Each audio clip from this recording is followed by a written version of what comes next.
This video, I will show you step by step how to change username on chess.com. So after you open your chess.com account, so click on this chess. So after you come to the home page like this, so from this option now go to this settings.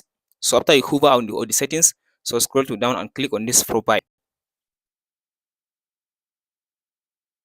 So under your profile, now here is my current user. My current username is CGA001. That's my current username. So if I want to change this username, I'll scroll to down.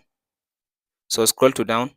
If you scroll to down, here is the option. It says detail. So here is my username. If I want to change it, just click on this change button. So here it will ask you to type in your new username. After you type in your new username like this, so it will give you option like this. So if the username is available, it will show you in this option. So from there, here it will ask you to confirm your password.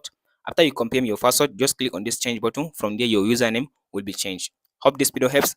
Like and subscribe.